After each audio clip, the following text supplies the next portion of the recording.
Rockets.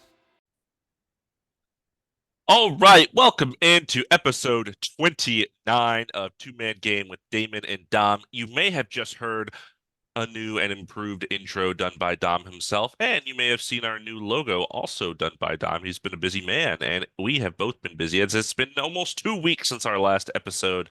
It is a Saturday, March 23rd. It is a nice sunny day outside here in Austin, Texas. Hopefully the weather over there in LA is good. It typically is. But how are you, Dom? How is everything in your life? I'm glad you asked that, Damon. Thank you very much for having me on the show again for 29 episodes straight. I appreciate it. What's the Um, jersey number for this episode? 29. I don't know who is I don't 29. know who wears I 29. 29. It's not a bad number. I think it would actually look pretty cool on a jersey. Um, so the weather here, it's actually cloudy today. That's crazy. But I'm doing good. I had a busy week. You and I discussed kind of rebranding just a little bit, nothing crazy, and I'm very happy with the new logo that we created. And maybe we could do a little dive into like what's in the logo, or people can let us know what their favorite part of the new logo is, or if they want us to go back to the old one, also let us know. But I've been good. I have been watching basketball. I watched the Lakers beat the Sixers yesterday, and I watched the Rockets beat the Bulls Oh a yeah. few days ago. So that was a fun game. And yeah, I've just been busy with work. I have a gig next Friday in Santa Barbara, so it's going to be fun. Go Besides that, everybody. yeah, go. Everyone that's listening to this, fly over here right now. I don't care where you are. You got to come. You got to go. You got to go. But it's been good. I had a good St. Patrick's Day as well. I went to Vancouver. I went to Canada with my mom. We haven't potted since then. That was really fun. I had a good time there. Walked around the city. Have you ever been to Canada? I have never been to Canada. The only time I have left the country is via cruise, multiple times. So I've only been to kind of parts of South America and Central America via cruise. Gotcha. That's it for me. No international travel, but tell me more about Vancouver. Oh, Vancouver was sick. And actually, I'll let it bleed into my shirt reveal Uh-oh. because I got a Vancouver Grizzlies shirt. That's a great shirt. That is a great shirt. Dude, I could not resist. I was there and I was like buying souvenirs for myself, or like for people and myself. And I had like a Canada shirt in my basket, but then I saw they had a like the classic Vancouver Grizzlies jersey, and I couldn't afford that, but they had the shirts too. And I was like, That's that so is sick. interesting that they're just selling this. That's interesting. Yeah, right. It was sick. So I was like, I gotta buy a Vancouver Grizzlies shirt. No way, no way I gotta skip this. So I did that. I biked for the first time in a long time. And for the first time ever, I biked 9 miles Wow. around a park, Stanley Park in Vancouver. It was a very uh, beautiful next to the harbor. I was watching seaplanes like landing and taking off, and it was beautiful. Vancouver is very beautiful. Highly recommend it to anyone who has not been to Canada or have not gone. And if you live in Vancouver, let us know. If anyone Yeah, happens to. Adam Silver put an NBA team back in Vancouver. please, we got to get one back in Seattle and Vancouver, They're and supposed to be then expanding, I think. So we'll see. that would be sick. But yeah, no, I've had a very nice few weeks and busy, but I like staying busy and look forward to yeah, March Madness. I was watching a bit of that. UT, Texas. I watched them beat Colorado State, and actually today they're playing Tennessee, and my roommate is rooting for Tennessee, so we're gonna watch that together, and we're gonna divide the house in half. What an So, enemy. Which roommate? Who is it? my roommate Peyton, shout out Peyton. Oh, the one I don't know. The one you don't know, the one you have not met, the one who took over Mason's room. Right. Shout out Mason. Right. Right. Also, I mean, we might as well also say congrats to Mason for getting engaged. Oh, yes. Big shout Yeah, out, big congrats to Mason big and shout out. Yeah, Lauren. Not sure why Lauren said yes, but great that those two are engaged, and yeah, very really looking happy for forward him. to being a part of that. I'm sure we'll both be heavily involved in the wedding festivities. We're Yeah, core Mason people, so I imagine we'll be involved in some capacity. But that'll be awesome. Very happy for both of them. Yes. yeah, yeah. Me too. I dropped him off on his first date with her, so I better be best man. And if I'm not, I'm boycotting the whole wedding. So Um, Yeah, Taylor may have something to say about that. And Literal sibling. I already talked with Mason about that, and we have a whole spiel I can Okay. go on about like picking best men and groomsmen and Yeah, stuff about, and yeah. like so with someone who has no siblings, it's like I know your standpoint is it's who's closest to both people, I right? think that makes sense. Yeah, and obviously you live in LA with Mason, so you know Lauren better than anyone else would. So I get what you're saying. Yeah, but you know what? I'm just happy for him, and I'll bring this up later down the line when it gets closer to the Sure. wedding, and I'll just get like just belligerently just mad, and I'll express my feelings then. But more importantly, how are you doing? How have you been? I don't know if that's more important. We're just talking about our one of our best friends' engagement. That's pretty Well, important. I meant more important than me being belligerently mad that I'm not best man. Okay, That's what. it Yeah, yeah, is more important than that. yeah. That So, is not important. um, What? But yeah, how are you doing? yeah, I'm doing all right. Like you said, it's been a couple weeks. I did end up going to a yurt, which I mentioned last pod was a possibility, out in Emory, Texas, which is like 2 hours east of Waco in the middle of nowhere. Um, Autumn and I, shout out Autumn, went out Shout there out. and just kind of chilled with nature. It was really interesting. We were kind of in like a forest, but also on a property that was like very field slash plainsy, so it was like very open on one end of it, and then the other end was like kind of foresty. That's Um, cool. we had to go up this like very gravelly road to get there that was only one lane. So like if a car was coming the other way, you just kind of had to figure it out. Luckily, we didn't run into that. But it was, anxiety inducing every time we drove down because it was probably like 5 minutes of driving on the gravel path to get to Yeah. the yurt. Um, but no, it was very cool. You could hear the animals. They had cows and donkeys and horses and stuff, and then you could hear like birds and other animals while you're in there because it's very thin. The yurt, it's kind of like a tent. It's like a big tent. Um, so you could hear Th- everything through it. And Sorry. did it have the hole at the top? We were It did talking have the about hole that. on the top, and I should have thought of this when I said it. It had a screen over it, so I was gonna ask, that was my next question. it But yeah, obviously it wasn't just going to be wide open like I suggested last time. That would be kind of silly, I guess. But it did rain. It did rain while I was there. Um, and you could see like the clouds and the moon and all that through the that's hole. nice. But you could also hear the rain like hitting the tent because it's really thin. So the rain was Mm, like really, really loud. It was pretty cool. Um, and then we had a hammock that we could hang out on when it wasn't raining, which was nice. And we also rode bikes. They had bikes there.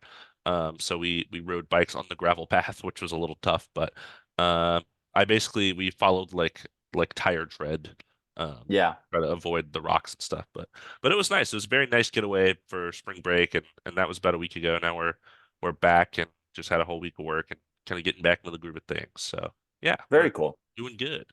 Yeah, I love to hear that. I definitely want to. Like I said, we have that show in Santa Barbara next Friday, and I think I have the day off, Cesar Chavez Day. So I shout out Cesar Chavez, thank you. Um, so I'm probably gonna go there like earlier in the day and like spend some time on the beach. Maybe there's like a hike nearby. I haven't been to Santa Barbara in a while. It's been like 2 years, I think. So Yeah. it'd be cool. It's a nice little town, so it'd be nice to just kind of hang out over there. Yeah, that will be nice.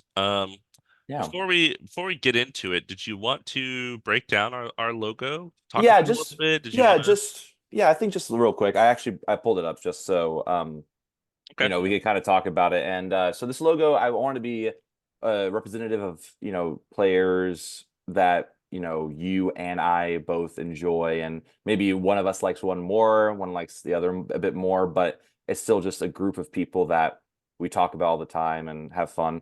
The background is Michael Jordan, which we talked about. And the reason why I made it Michael Jordan is this picture was just really easy to have to add a collage of players to it because the background had a lot of space. It was just a crowd. Right, right. And Michael Jordan is kind of blocked by a lot of the letters, so it's kind of hard to see him. And it's just an iconic photo of him at the slam dunk contest doing the iconic Air Jordan, like from the free It's throw free throw. line. Yeah, yeah. Yeah, so that is this is the background, not really the main part. I think the first kind of people you see, I'll just go left to right. You Sure. see Tracy McGrady and Kobe Bryant. Two of our Uh, favorites. two of our favorites, personal favorites, playing against each other. I found a really cool picture of that. Right above them, we have a recent Yeah, picture, we got which to talk about this. we We'll got to talk talk about it about later, this. but Yeah, this is insane. Anthony Edwards dunking on John Collins crazy, crazy poster dunk. watch the But clip. watch the clip. But Anthony Edwards, one of my favorite players in the league right now. And So I was apparently like, John Collins, one of your least favorite. That's what I learned from. well, we also learned that the NBA doesn't like him either, apparently. We're gonna That get because into that. yeah, that graphic you sent was insane because I saw that too, and I was like, this is so you could just crop the guy out. You didn't have to literally put him on blast. Welcome to Anyways, episode 29. The NBA hates John Collins. this yes, please. Oh my God. Then next we have Russell Westbrook, which is one of your favorite players. You're wearing a jersey right now. Yes, I never did that. I never did my little reveal. I am wearing a Lakers Russell Westbrook jersey. Last time I was wearing a Rockets Russell Westbrook jersey. And I will get into why I'm wearing this Russell Westbrook jersey later when we start breaking down our news and such, but definitely one of my favorites of all time. Absolutely. And I found a picture of him rocking the baby, one of his Great. iconic celebrations. And then a little bit more to actually I'll go to the bottom, which is kind of hard to see, but It is hard to see. behind the name, our names, Damon and Dom, is the picture of you, me, and the GOAT, Reggie Jackson. Shout out Reggie Jackson. Not the baseball player, the Uh, basketball player. the basketball player. We met him at Summer League. He signed our hats, and it was very nice of him to take a picture with us. And That hat right there. That's the one. congrat, yeah, we congratulated him on the ring, being an NBA champion. So that was cool. We had to put a Reggie Jackson picture in there for sure, and Love Reggie Jackson. absolutely. And then a bit more to the right, we have four players kind of all together. We have De'Aaron Fox and Domantas Sabonis. I know we wanted a picture of as representative of a two-man game and a really successful one and a recent one. And what's so funny is we were texting about it, and at the same time, you and I both sent each other, "What about De'Aaron Fox and Sabonis?" And we're Yeah. like, at the same time. So It's that was great fun. because, Sabonis, Lithuanian, you love Sabonis, Lithuanian heritage. And Yeah, then I have a De'Aaron Fox jersey right behind me on the yeah, wall that I just got from Autumn because he's one of my favorite players. So it it works worked so well out. in many ways. Yeah, it worked out perfectly. Fortunately, I couldn't find a really good picture of them together in in the middle of a two-man game or a celebration just to match. But this is the logo for now. We might move things around and make it different, but we would definitely have one of those two players.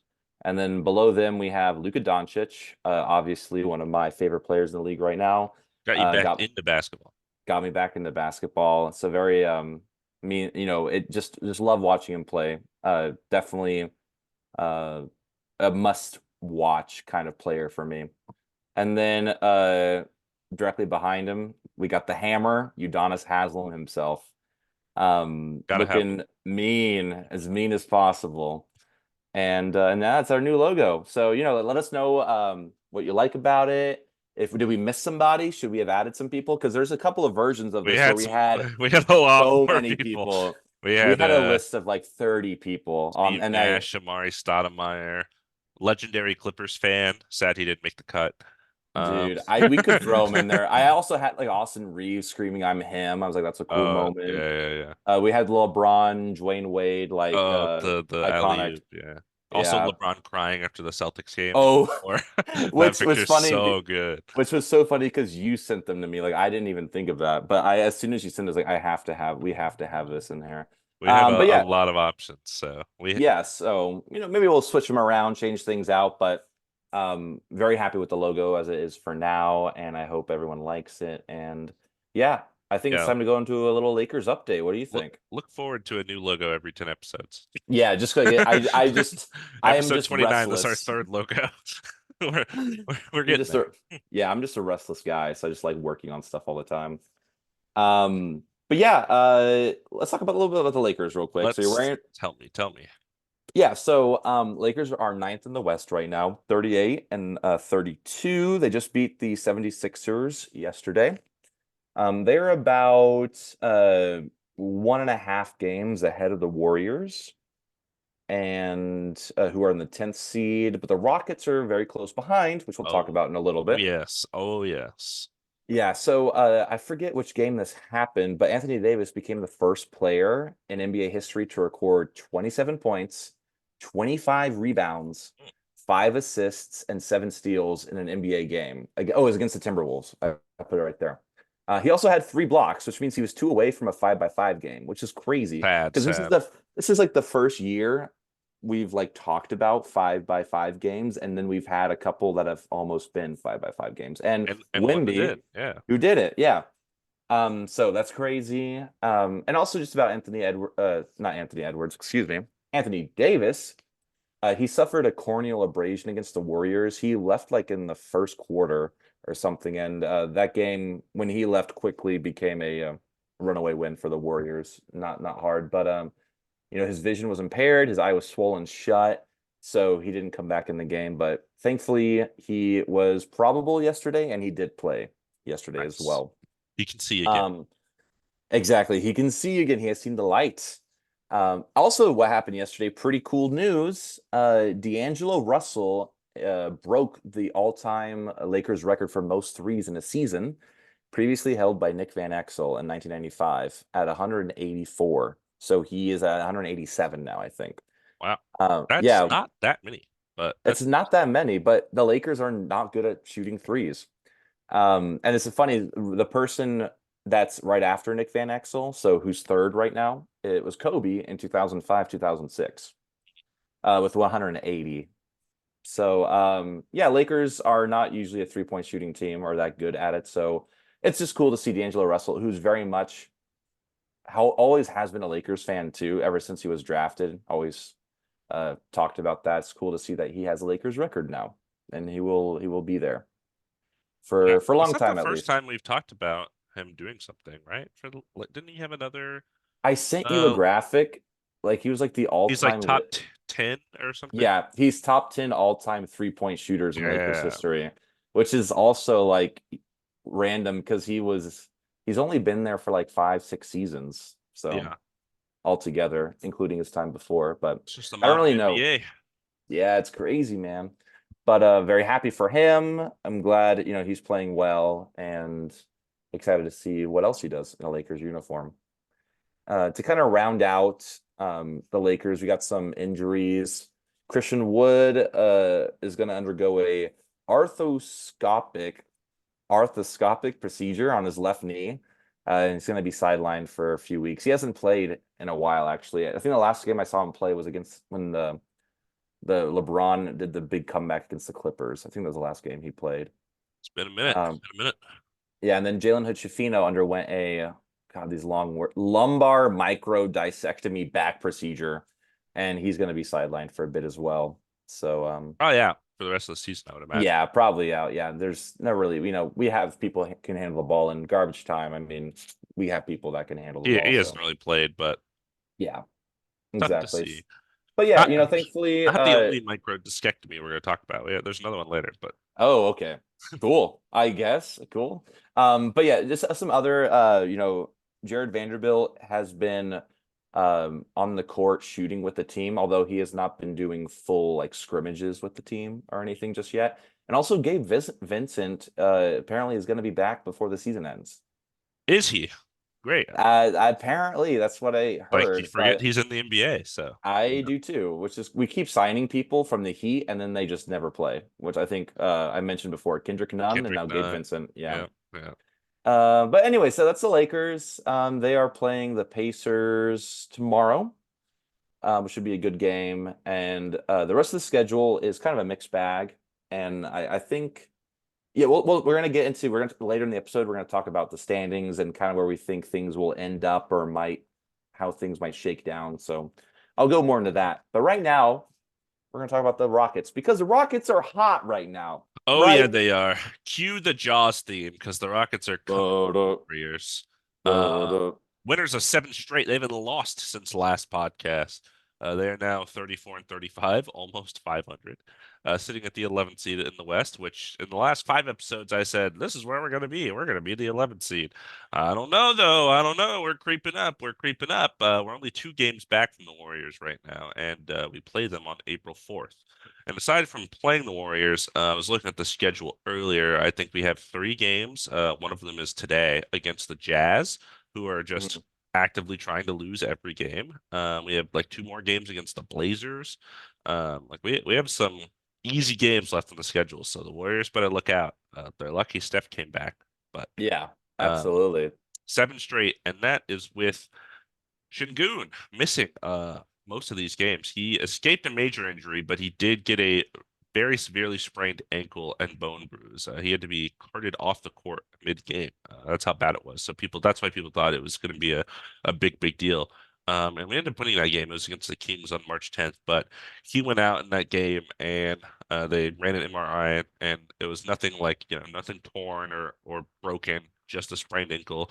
No timetable on his return yet, but we have been doing really well without him. Mostly Jalen Green, who I will talk about as I kind of go through the games. He has been taking the jump that I've been waiting for all season and been begging for. It's finally happening. Also in that game against the Kings, Cam Whitmore suffered a sprained LCL, and How's everyone getting injured? yeah, Man. he's going to be out for several weeks. We're starting very weird lineups now. We're starting. Like the last couple games, we have started Fred VanVleet, Jalen Green, Dylan Brooks, and then Amin Thompson and Jabari Smith. So we've just been starting like no center really. Yeah. And Amin Thompson's like 6'7", but he's like a point guard, and Jabari's like 6'10", but he's really skinny. So he, Yeah. he typically plays the four, obviously. So I'm starting a very interesting lineup, but it's been working. So love to see that because we got no centers aside from Jock Landale, and The Bond man. doesn't play. Um, Yeah. but yeah, other games we had a very close victory over the Spurs by two on March 12th. Barely beat them. We had a 16-point win over the Wizards on March 14th. Jalen Green had 37 in that game.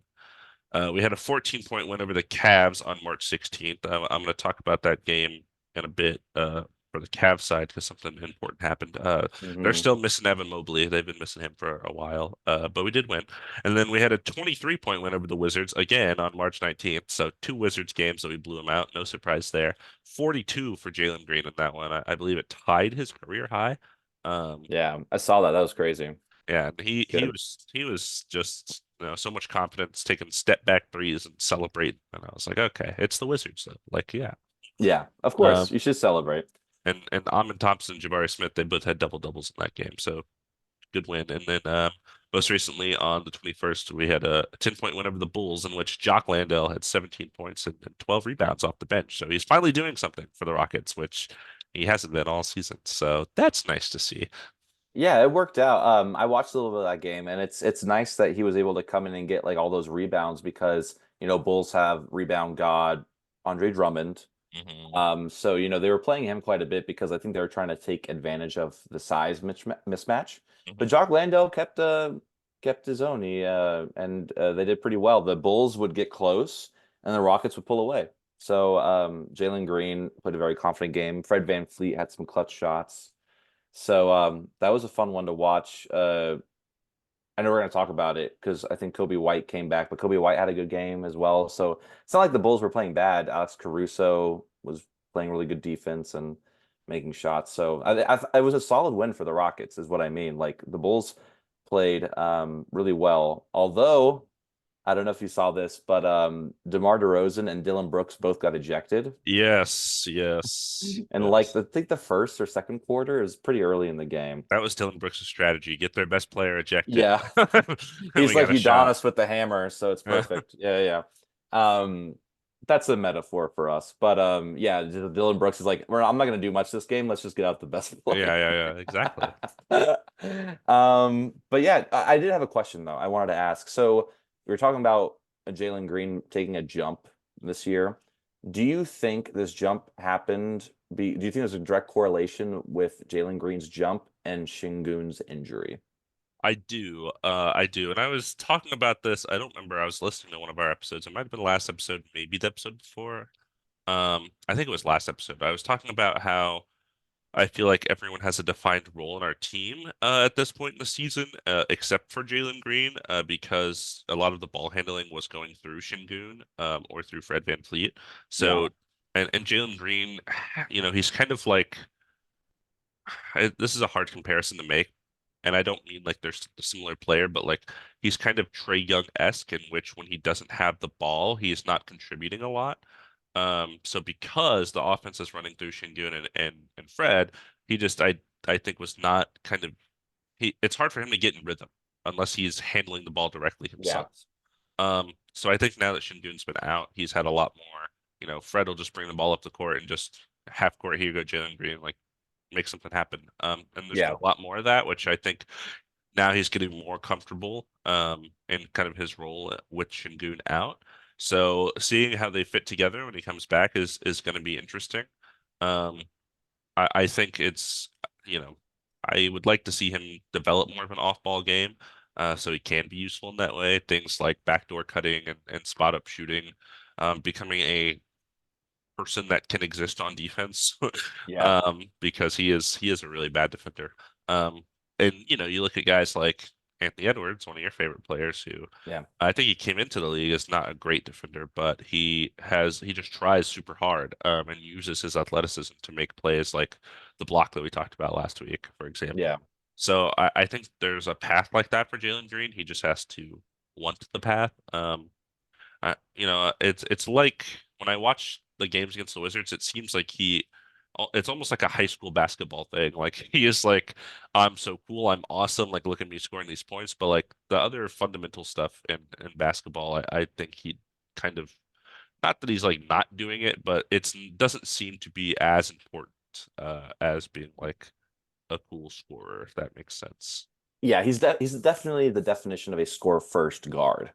That Mhm. is his it's why he was drafted so high. It's why he's in the league. It's why he scores 42 points against the Wizards. But I would, like you said, like to see some of that development, and I have faith in him. Like he's very athletic, so I think a lot of those backdoor cuts can work out really well. He leads the fast break really well, which is nice. Mhm. Şengün really isn't known for that. Jalen Green can get out ahead, and I think there is a way they can work together. And I don't think this is like representative that like they're together they can't work. I think it's that Jalen Green is still a very good NBA player and can be even better, and that they can both be even better if they work a bit together more. Yeah. And they work on their games to complement each other a bit more. Like Şengün's defense has gotten better. So now Jalen Green just maybe work on his defense a little bit better. So They need a two-man game. That's what they need. oh, bum Um, bum bum, bum bum bum dums. Okay, okay, That's copyright. That's copyright. copyright, copyright. Sorry, sorry. You owe me money. I owe myself money now.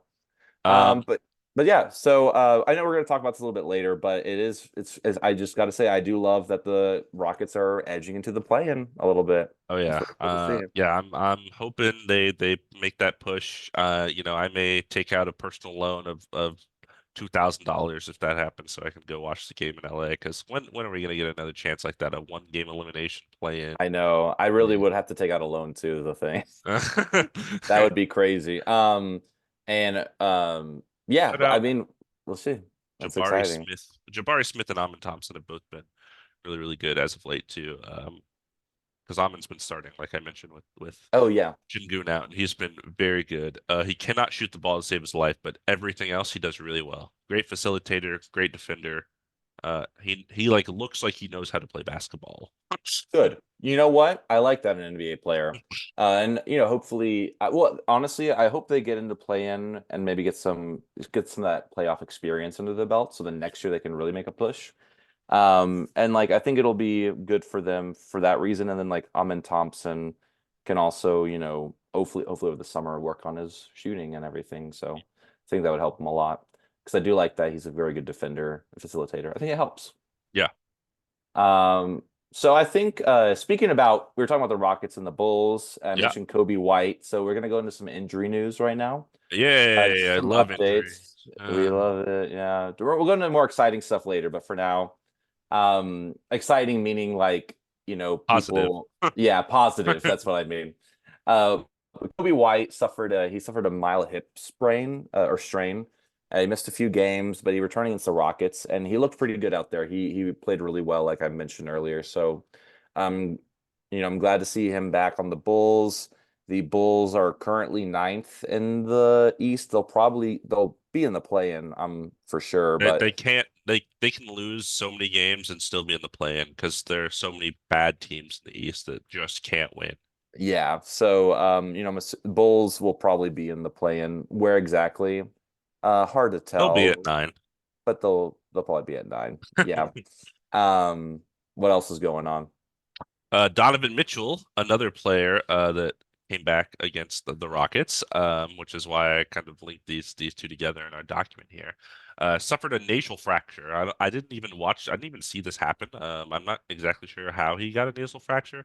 And this is, of course, right after he had the PRP injection, so we talked about last episode. Yeah. And he just came back and he had a realignment procedure, so he had to get his nose realigned, and he'll be reevaluated in a week. So came back for one game. It was against the Rockets. We broke his nose, and now he's out. I'll blame Dylan Brooks. I didn't watch it happen, but I'll blame him, because it Well, always is. yeah. Well, here's my next question. Are we going to get masked up Donovan Mitchell? Maybe, and some people with the mask are different demons. I feel like Donovan Mitchell could Dude, be one of those guys where masked up, it's scary business out there. dude, I think that we haven't talked about this a lot on the pod, but I think like a masked player looks crazy. Like that is like it's like to protect them in their They're always face, so good. but they're so good and they just look like they're out to kill. Like they really are like out there to just end someone's life. It is because like it really is like it masks their emotions. You see their eyes and just like have one goal. So Give me all-time masked starting five. Cody Zeller. Uh,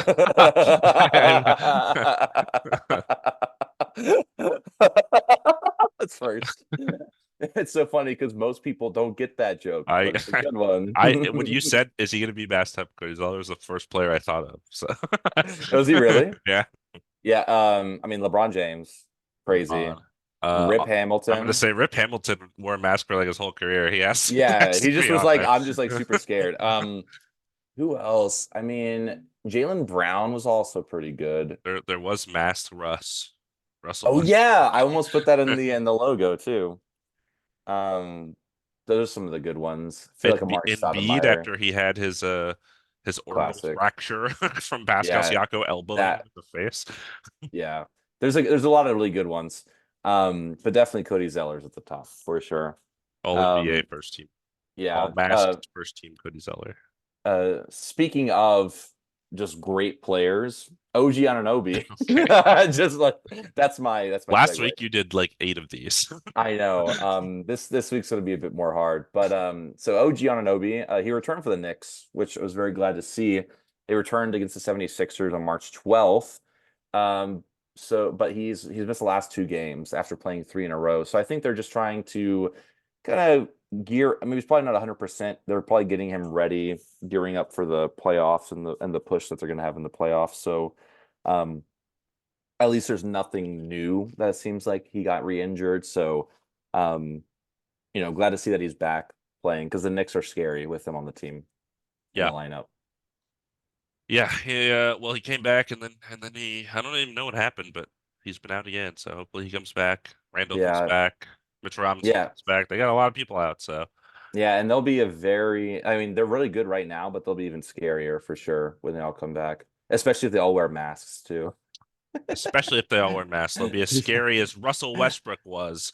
Speaking of Russell Westbrook, Oh, he oh, did it. He I did did it. I it. did it. He is expected to return to the lineup next week for the Clippers after he had his hand surgery 3 weeks ago. That is crazy because we just talked about last podcast how he had his hand surgery and now he's already coming back. So that's why I brought Lakers Russell Westbrook because he's coming back to LA, but not this team. But I don't own a Clippers Russell Westbrook jersey, so And that's okay. and so I do own 5 Russell Westbrook jerseys.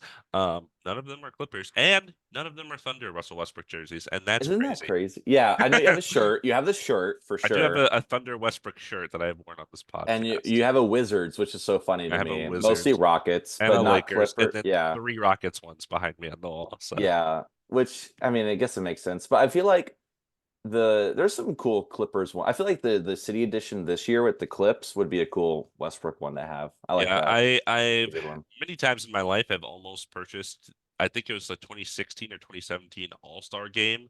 It's just like has the Thunder logo on the front and then a zero, and then the back has Westbrook and zero, and it's all black. Oh, that one. I know what you're talking about. Like, and yeah, all the players had their jerseys. It just was black or silver, right? I think it was just black or white. Oh, okay. It was And black it or was white. like had the logo of the team they were on. I Mhm. I think we talked about this other time, but I think it's cool the All-Star game when the East would wear their away jerseys and the West wore their home jerseys. So it was just Yeah. like all white and then a multitude of It's like, what colors. is happening? Yeah.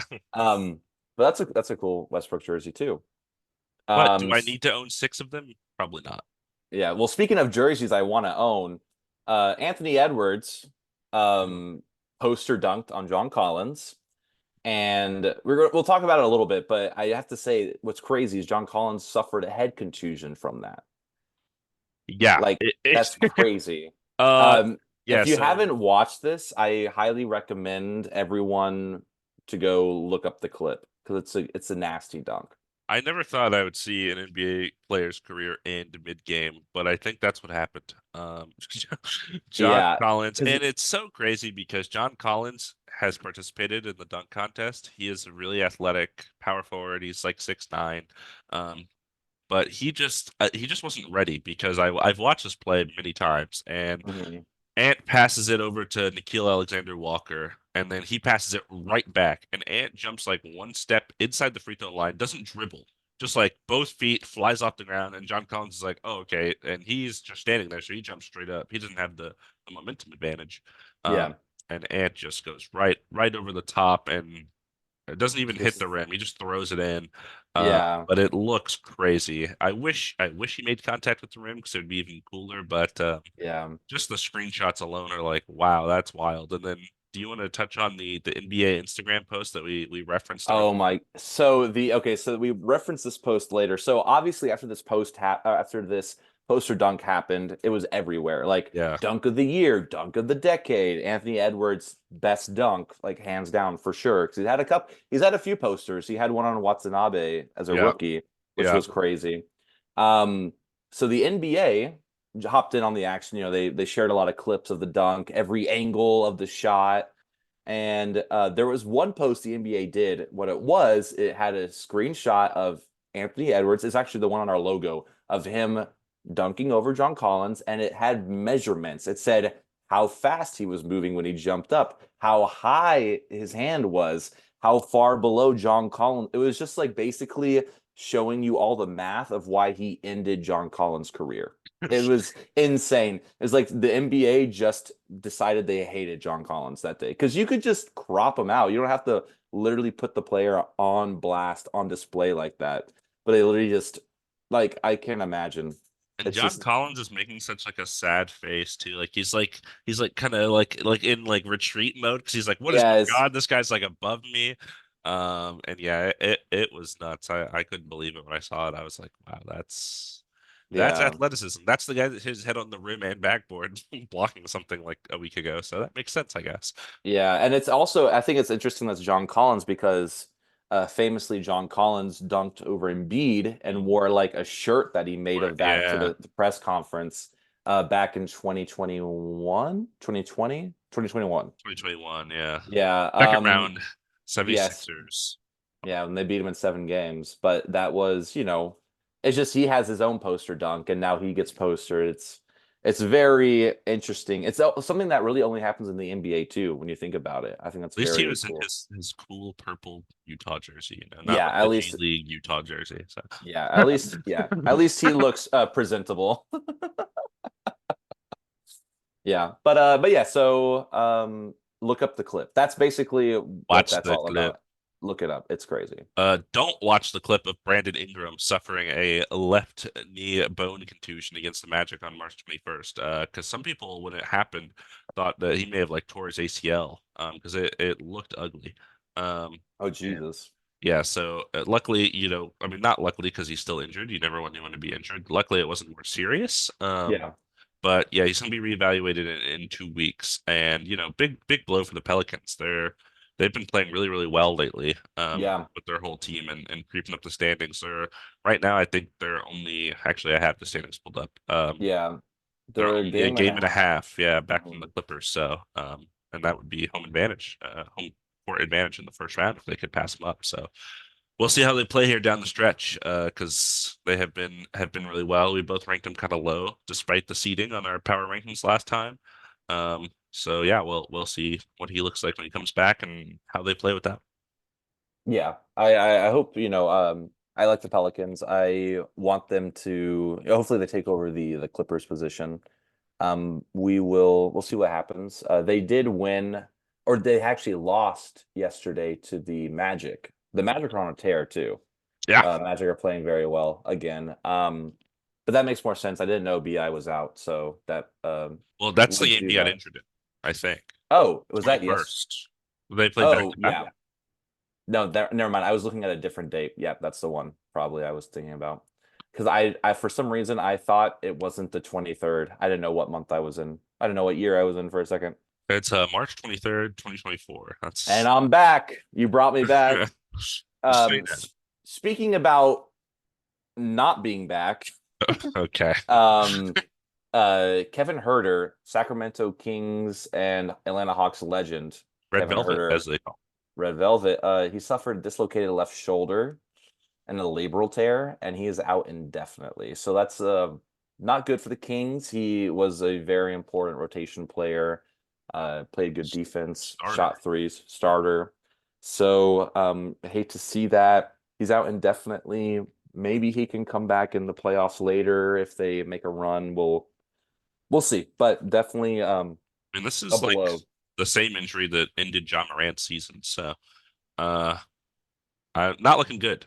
Yeah, Um, not looking good. Hopefully, best wishes. Hopefully he heals up soon and luckily, uh, they have sixth man of the year, Malik Monk, ready to plug in. I guess. Or that's I guess true. they can start Keon Ellis or Yeah, I was some. gonna say Keon Ellis. Yeah, Davion Mitchell back in the rotation, playing a bit more, playing well. So, um, Kings definitely have depth, which is nice, good for them. And people that can still shoot the three. They got Keenan Murray still, so or Keegan Murray, not Keenan. Yeah, Keegan I was Murray. like, did you say Keenan who? Thompson, SNL legend Keenan Thompson on the Sacramento Kings. Yeah, they got Keegan Murray. But yeah, so hopefully he heals up soon and is back better than ever. Yeah, a couple of people that won't be back. We're going to get into here, like you mentioned. Ben Simmons is that second person I was talking about that had a microscopic partial discectomy. So second discectomy of the pod. Never thought I'd say that word twice. Um, to deal with that nerve impingement in his back. So we talked about. I don't remember if it was the last pod or two pods ago. He's played 57 games in the last 3 years or something like that, making over $100 million. Um, so you know. Hopefully he'll be back, but my hopes are at about 1% at this point. I think I'm out. I'm out on the Ben Simmons return, even as like a subpar role player. I don't know. Just don't see it. Yeah. Yeah, we'll definitely be talking about him more in the coming months and everything. We'll keep in the loop because you kind of hate to see it, right? He had a really good future, was part of a very competitive team, and you hate to see it, but things like this happen. That's just sports. That's life. So, hopefully, he gets the help that he needs with this, and then whatever he decides to do, he's happy with it. That's all I can hope. Um, but another player who had a season-ending injury of the torn ACL is Sadiq Bey, Atlantic Hawks Sadiq Bey.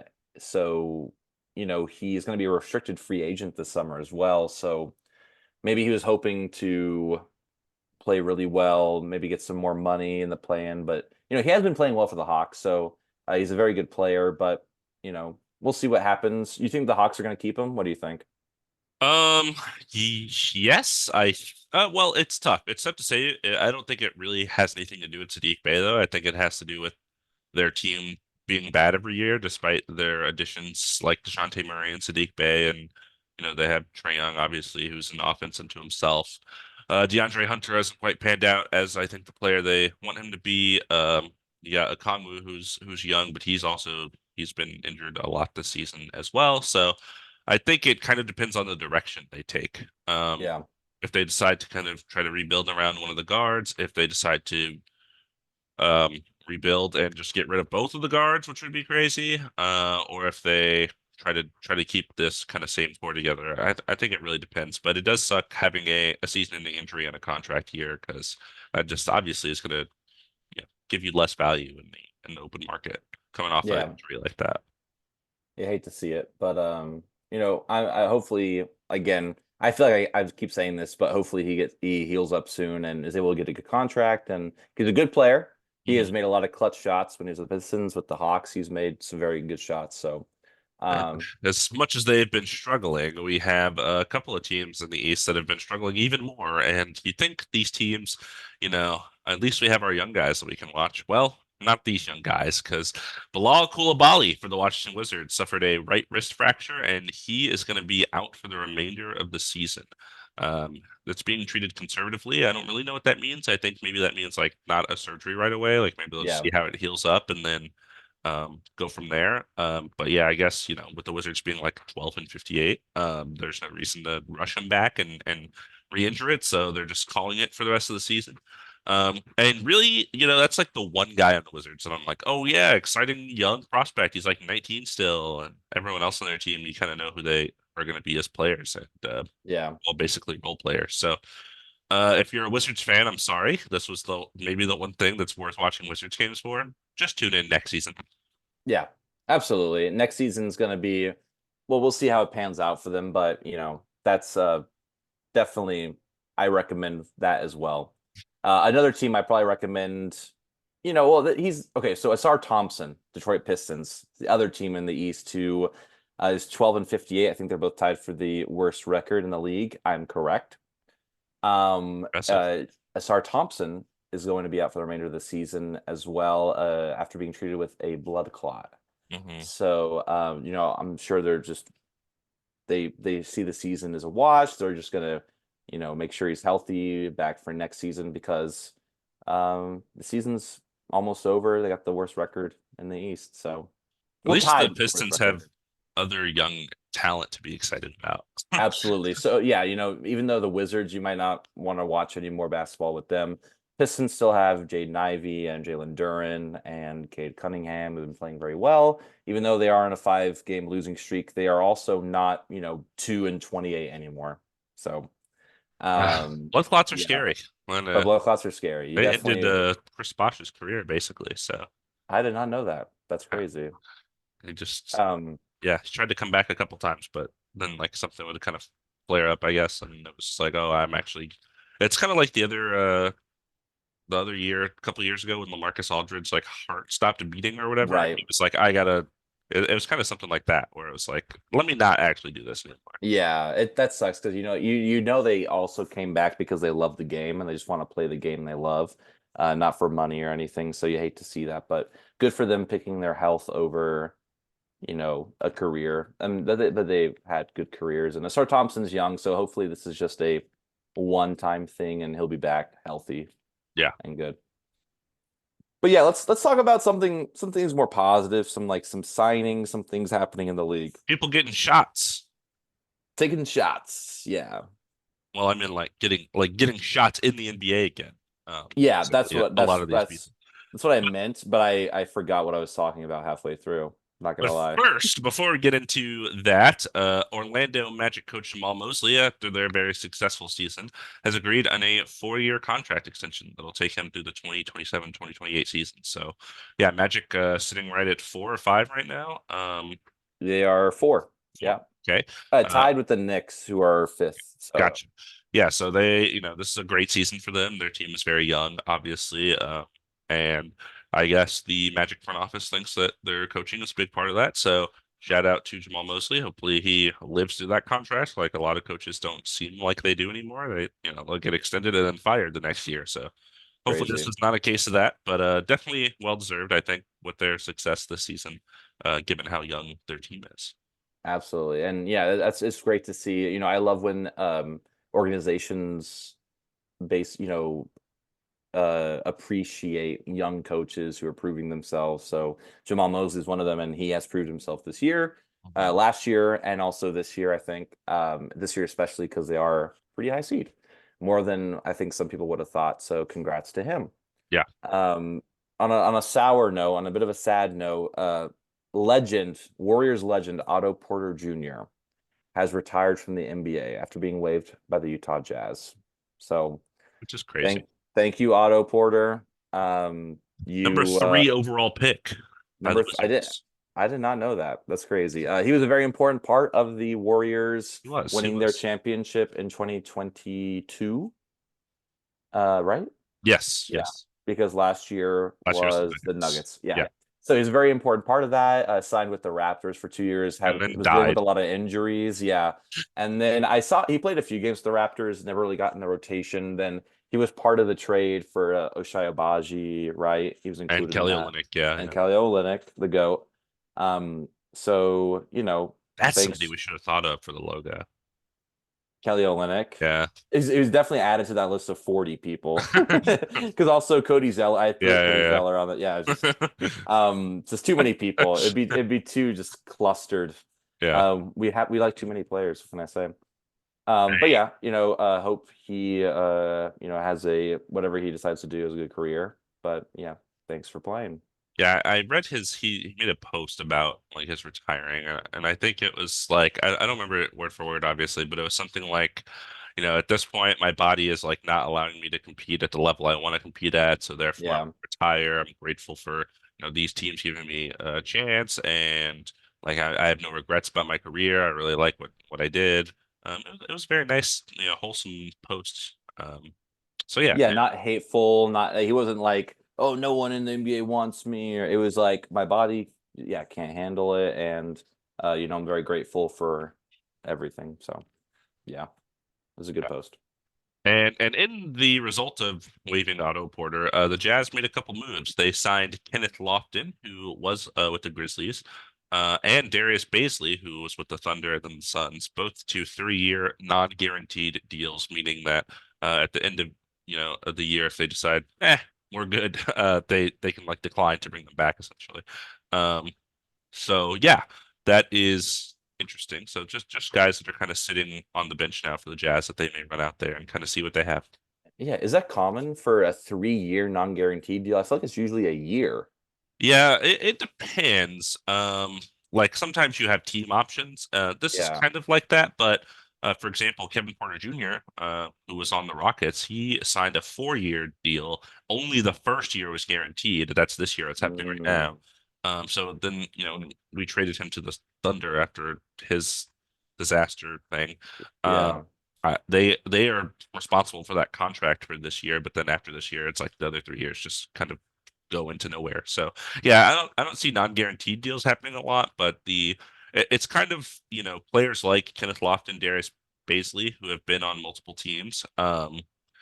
They kind of it's like, their spot in the league is like in jeopardy, and it's like let me this is an opportunity, and I guess like the only thing that could be bad. Is it's a really small deal. So like if they play really well, it's like, well, now you're on a multiple year deal that's really small. Um, Yeah. so, but just getting that chance to get back in the league, I think is probably why they took it. Okay. Yeah, and good for them. But also speaking about, you mentioned a disaster, Kevin Porter Jr. Um, Kai Jones, who we talked about, Legend. UT legend, legend. Hornets. I forgot he went to UT, Hornets legend. Kai Jones signed a 10-day contract with the 76ers on March 15th. I have not seen him get any minutes. I watched the Sixers yesterday, didn't see him play. I don't really I know like they need help in the center position because of Embiid being out. They started Mo Bamba yesterday, and they also had um Paul Reed playing, who's very good but as a backup. But I've not seen Kai Jones play. I wonder if he got the help he needed. But I haven't really caught like, stayed in touch with what's going on with him. But he is back in the league, at least for 2 more days. Yeah. Yeah. I think when we saw him in Summer League, he was really talented. So hopefully that the talent can shine and the whatever was going on can not. Yeah, absolutely. Yeah, he's a very athletic center and lob threat, very good defender, got a lot of good blocks. So yeah, hopefully he is, on the up and up for sure. Another legend that has re-entered the league, Isaiah Thomas, signed a 10-day contract with the Phoenix Suns. We talked about last podcast when we were going through our power rankings, how the Suns have no depth. So this makes sense for me. Isaiah Thomas one time finished fifth in MVP voting. I don't know if you know that. But Crazy. he had some great moments in the league. He's obviously older now, I think in his early 30s. And he's like 5'9", so it's hard to be a 5'9" guard. But he's shown it before, and worst comes to worst, it's a 10-day contract. So Yeah. congrats for him. He was in I think he was on a G League roster, and like playing really really well. So that's why he ended up getting a 10-day. Yeah, it was something like that. He's been in and out of the league. He was in the league also like a few years ago, and then went back to the G League for a bit, and now he's back in the. So he's definitely one of those fringe players. Like if there was more teams in the NBA, he'd be on an NBA team. Yeah, You he know. was on the Hornets. He was on the Mavericks. He's been on a lot of random teams the last couple of years. Yeah, and also tell me why did he sign with the Lakers for one like a 10-day contract once? I feel like that was I maybe a think that did rumor happen. or it I happened. think that did happen. Yeah, I don't know if he played. This was probably a year or two ago, but that reminded me of that. Talking about LA, but not Lakers, Clippers. Clippers legend Marcus Morris Sr. signs a 10-day contract with the Cavaliers Saturday, March 16th. So Evan Mobley's Woo! out, so they got a little bit more height there with him, and he's also the 3-point threat. So This news uh was broken by Patrick Beverley, which I think is hilarious. that is so funny. How would he say, like, yo, my boys in Cleveland? Something like that. I don't know. That's I don't. so fun. Maybe it That's was on so the funny. podcast that he has. I'm not even sure. I just know it was like he was like the source. Like he was the guy that originally said it was happening. I was like, what? I love that. The modern NBA is insane, and the way we get news now is just crazy. Woj Shams who? Yeah, who are they? Patrick Beverly? There we go. That's what I'm talking about. Another player that signed a 10-day, Javonte Green, coming back to the Bulls. He just signed this on Friday, yesterday. He was on the Bulls the last couple years, and he was like their starting power forward for a time. Hmm. And he was like literally 6'5". He's kind of like a Jay Sean Tate-esque player. Very like kind of a guy that's like shooting guard height, but plays more like a forward. Fine defender, fine contributor. I thought it was interesting that he kind of just stopped existing in the league for like a year. So glad he's back in. I mean, the Bulls have several season-ending injuries on that roster, and it's not like they're super deep beyond that. So definitely, I think deserving of a contract. Yeah, for sure. And you know what's so funny in my head? Uh, there's Javante Green and there's Jamichael Green, right? Yes, Jamichael Green's on the Warriors, right? yes, Okay. Okay. maybe I was he like, was. I okay, don't know if he still is.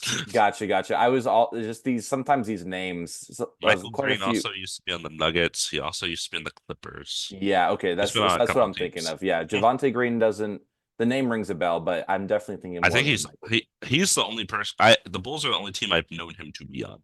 Gotcha. Okay. Well, thank you for letting us know And that there's Jeff he's Green. And there's yeah, Jalen it's Green. Jalen Green. Yeah, which is terrible for the because it's the Rockets. They both have greens, but at least they don't have the same name like They're the Jay Green and Thunder. Jay Green. So Yeah, at least it's not Jalen Williams and Jalen Williams. But yeah, that's confusing in itself. But talking about something that's not confusing, Taj Gibson signs with the Detroit Pistons for the rest of the season after completing his 10-day contract. it can happen to Uh, you, other 10-day people. yeah, so it's interesting because they already have so many centers on that roster. So I don't know if he's more like a veteran presence that they like kind of being in the locker room for their guys. So cool, good for him. Yeah. Solid center, solid backup center. Oh, yeah, I mean, just somebody to hopefully instill some winning and Yeah, to these guys, I think is the idea. yeah. Yeah, I doubt he'll actually play. They have Duran, they have Isaiah Stewart, they have Bagley. Like no, Wiseman. they don't have Bagley. They traded him. They have Yeah, he's on the Wizards. Wiseman. um, Yeah, yeah, so they have Simone Fontecchio. of course, Um, of yeah, so course. they got plenty of guys to play. So, but I think yeah, he's just a locker room guy, and uh, hopefully he gives something that the Pistons can latch onto for next season. Yeah, I totally agree. I think that would be good for them. But enough of signings, enough 10-day contracts. We have some league news, some overall news to get into. And the first one I'm going to allow you to take because it has to deal with your Los Angeles Lakers. Absolutely. And I also just looked up just to have more details about this. So you sent this to me. I didn't actually hear about this, Yeah. but the Los Angeles Lakers this year on the 8th unveiled the Kobe Bryant statue, which I visited. It's a very cool statue. And you didn't Talking about notice the something. I didn't notice because I wasn't able to get that close because it was completely surrounded by people. But there are typos on the statue. So a couple of the things they misspelled. So I didn't even notice Uh, around the statue they have the stats yeah. of the game The of the 81 81 point point game. game. Yeah, yeah, yeah. So Von Wafer, his name was spelled Vom with an M on the end instead of N, and to the right of his name it was Decision, but it was misspelled with a C instead of an I. Coach decision. Yeah. DNP Um, coach's decision. yeah, which is I don't. It's very. I think it's cool that they put all of that on the The statue. box score. Yeah. It kind of like shouts him out, like, "Yo, this guy wasn't. This guy didn't even play. This guy didn't even play in this game." Also Jose Calderon's last name is misspelled as Calderson. Yeah. So that was just a few of the things, but That's so bad. yeah, it's especially the one that really gets me is decision because that's just an English word. Like Von Yeah. Wafer, not common. Calderon, not like that. I But that's understand, but a known decision. NBA player. Like Again, you know who Jose Calderon is. yeah, again, I also know who Von Wafer is, but I also, I'm like, those are names. If my name gets misspelled, I understand. I don't you're, like it, but I you're understand. well, our listeners won't because your name is in the bottom left of your picture every episode. So if Yes, it is. they're watching, they better get it right. Get it right if you're gonna do it. If you're gonna put on a statue, get it right. But they are gonna fix it. How do you fix it? I don't know. But I mean, Like people who make chiseling, statues. right? Like Yeah, it's I feel like you just like cut out. You get a same piece of the like whatever stone it is. You just take out all of what. If it's just a letter, maybe you are able to chisel out the M and then put like another piece in there and N, and you just kind of I don't know. You don't glue it, but something.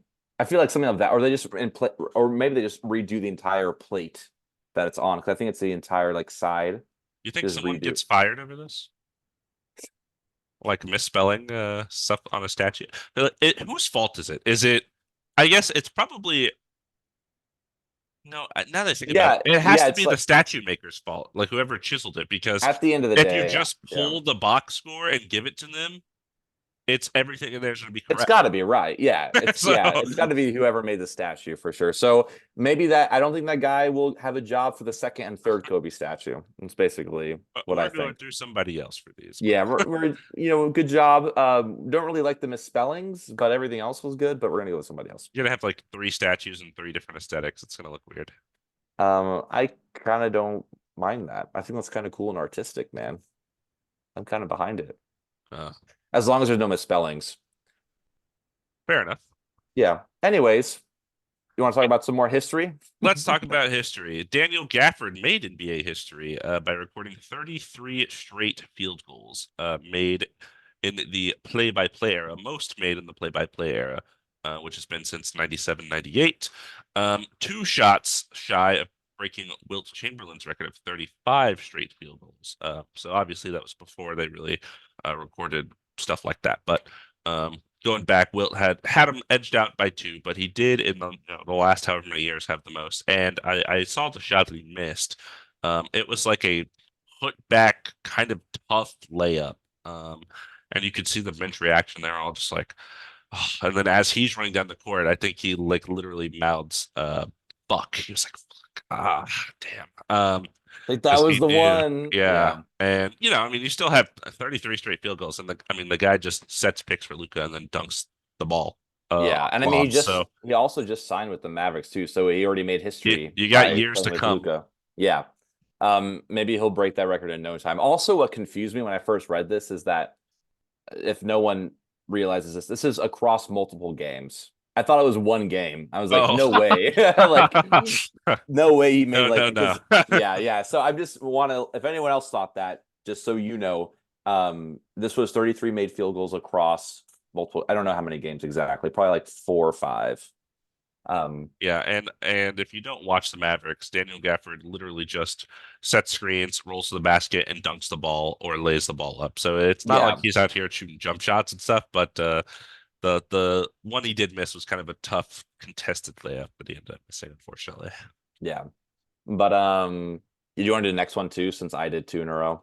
I didn't even notice you did two in a row, but I will do the next one, and that was another crazy stat from a center. Nikola Jokic had a stat line of 35 points, 17 rebounds, 12 assists. That's triple double, six steals, and two blocks. So three blocks away from a 5 by 5 against the Yeah, Raptors on March 11th. So that's like maybe the fourth time this podcast that we have, not this podcast, but in the history of our podcast that we've shouted out a Nikola Jokic kind of crazy stat from the season because he's yeah. doing crazy stuff over and over again. So And I still understand why he's first in the voting for MVP. Absolutely. Putting up stats like this is crazy.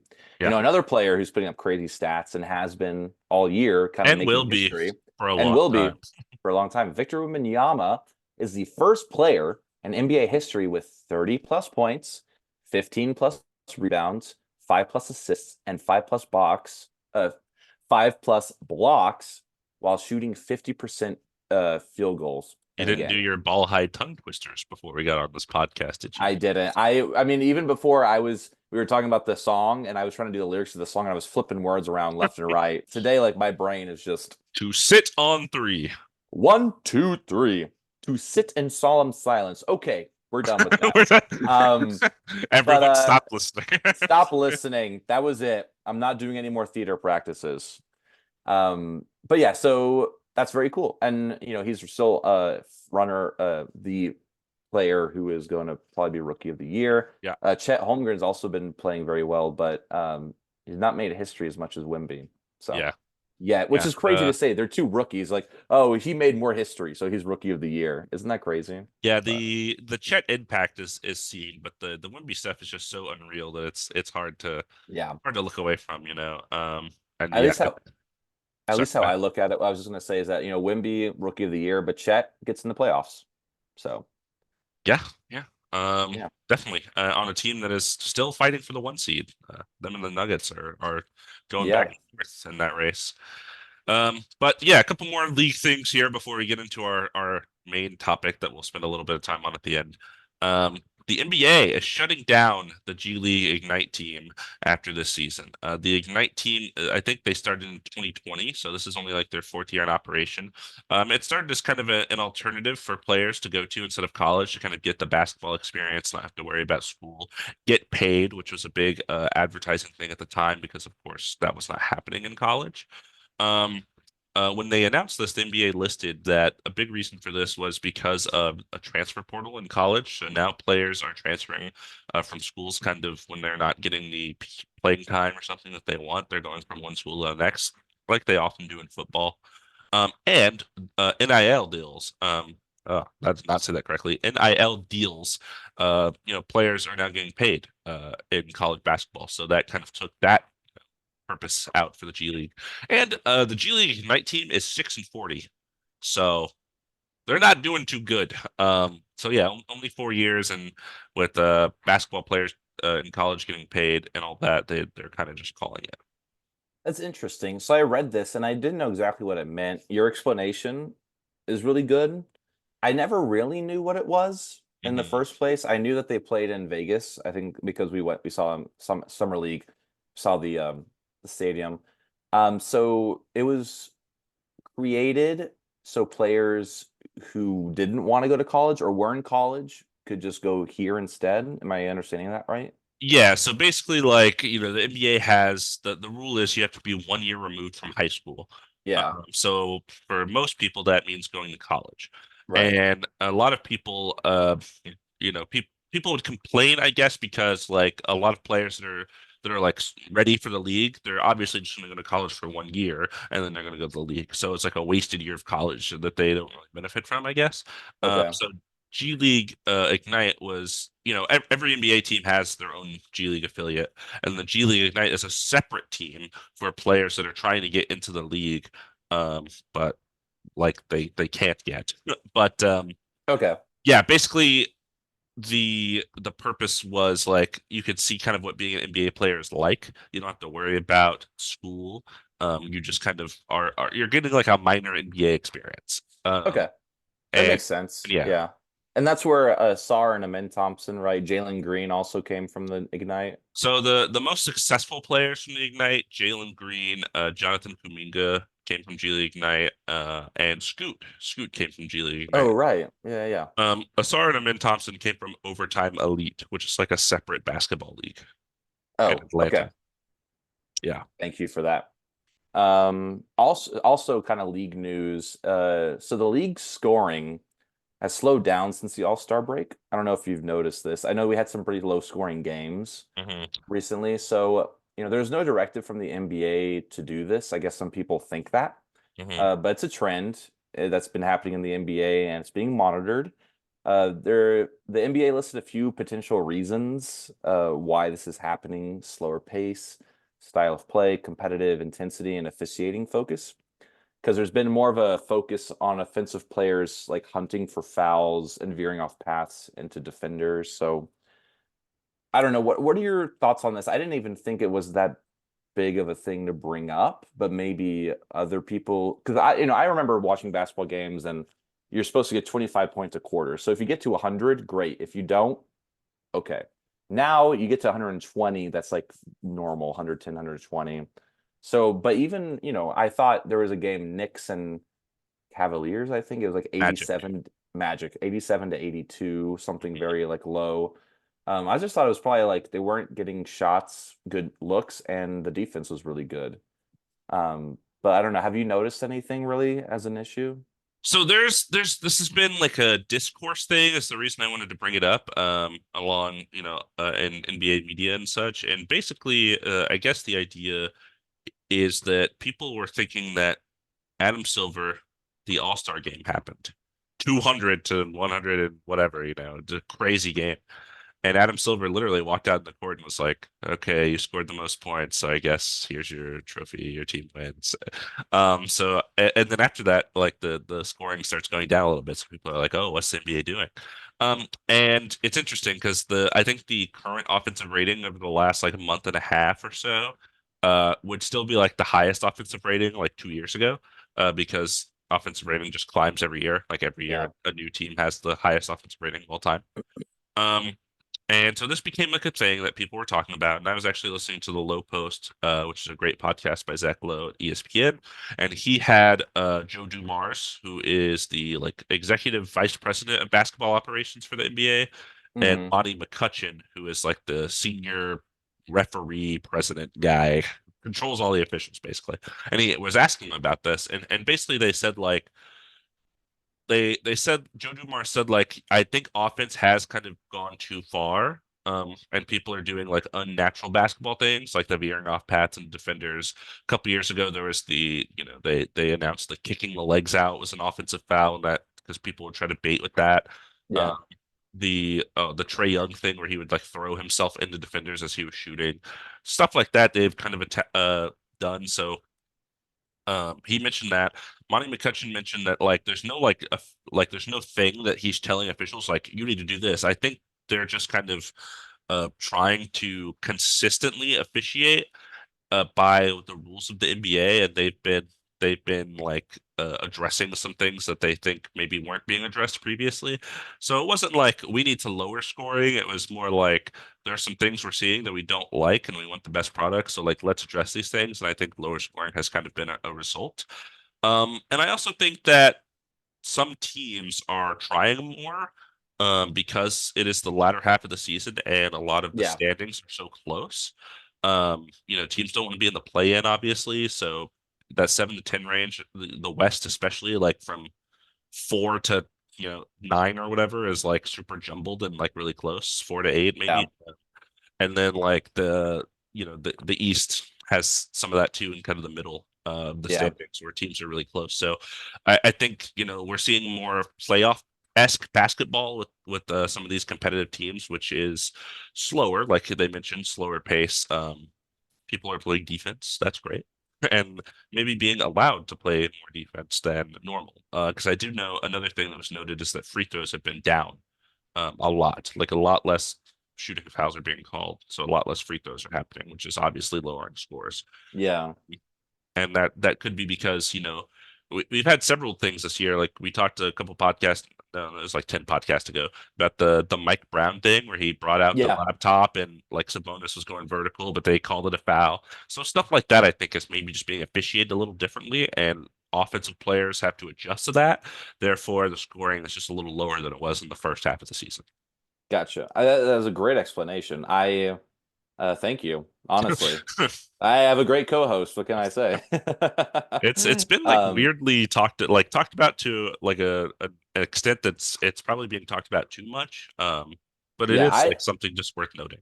That's so interesting because I've listened to a few things and I didn't hear about it at all until you brought it up and sent it to me. So, I'm glad you did. I also don't think it's an issue. I'm glad that they are addressing things, that they're trying to be more consistent in their calling. That is the biggest complaint by anyone that watches the NBA regularly. It's always, I wish the Even people that officiating was. watch it casually are like, what's going on? Like, what Yeah, is why this about? is yeah. Yeah, So I'm okay with that. Also, lower scoring to me doesn't mean it's less entertaining.